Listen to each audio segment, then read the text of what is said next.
judges are looking for, you know, that certain star quality that people have, and actually until you see it visually on the stage, it could be anything. You know, if you're talking about last season's winner, Melanie, I could have turned around and gone, oh, they're looking for a blonde, or they're looking for a guy, or it's kind of indefinable what they're actually looking for. But when you see somebody who has it, whatever it is, that star quality, that's what they're looking for. And I have to say, right from the word go last year, when auditions were first starting here in Atlanta, and this is at the stage where we don't know anybody's names yet, and we always kind of get nicknames for the dancers, because obviously we don't know their names, and so everybody was walking around going, oh my goodness, have you seen the Amelie girl? Because we all thought she looked a little bit like Amelie, which is incredibly, that's a really big compliment. But we're like, oh my goodness, have you seen the Amelie girl? So she stood out right from the word go. So it's to stand out, it's to of course have talent, and it's to work hard, you know, you've got to have all three.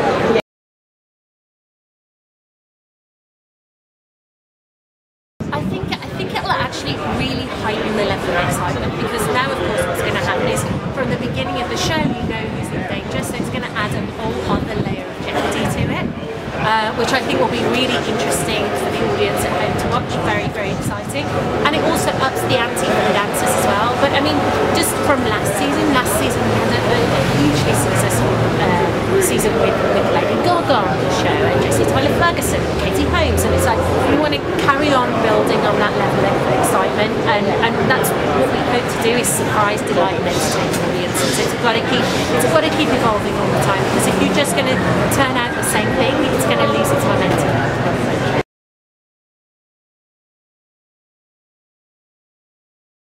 I screamed really loudly. It was the most bizarre thing, because you get called at like 5:30 in the morning, and it was completely bonkers. But I have to say, so I call my mom, because obviously England is 8 hours behind, no, in front of LA. Yeah. So I could call her at 5 o'clock in the morning. I was like, Mum, you're never going to believe it, you're never going to believe it. I've been nominated for an Emmy, I can't believe it. And she's like, well, that won't do you any harm. That was the level of excitement I got from my family. She was like, well, that won't do you any harm. I'm like, brilliant! Okay, I'm going now to open champagne. It's so British. It's so like, oh yeah, great. Yeah. Nice.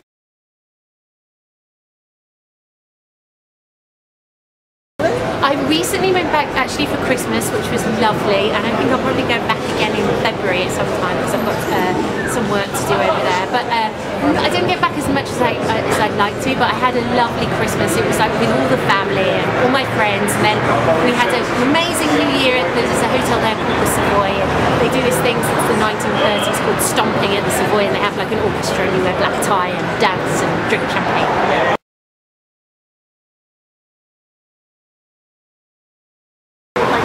Absolutely. I'm currently also exec producing shows as well. So I did a pilot for the Style channel. I did the first piece of program for the BBC America, and also ambassador for Planet 10. And then I've got another show that I'm developing as well. So yeah, it's a real mixture. So what I'm trying to do is do more producing stuff as well. So I don't necessarily have to be in front of the camera. Then you don't have to spend an hour awake. Do you know what I mean? You can go to work in your pajamas. Yeah.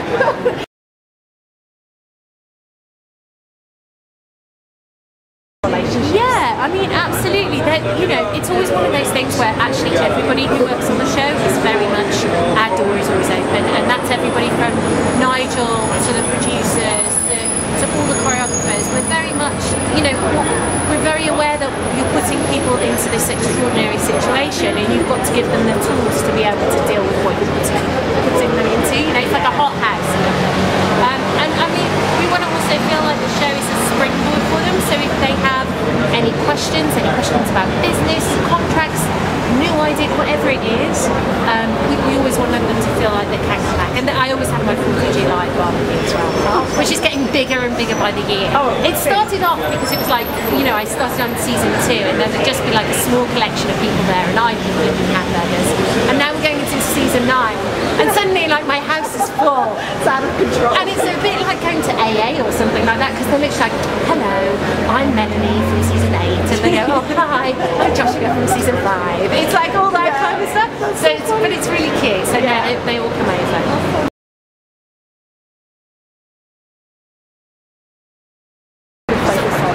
I'd love to do some hip hop because I think hip hop you can always bust out. Do you know what I mean? I have these delicious visions of myself in a circle with everybody around the side clapping. Because I'm rubbish at it. It's literally the most I can do to get from the back of the stage to the front without falling over.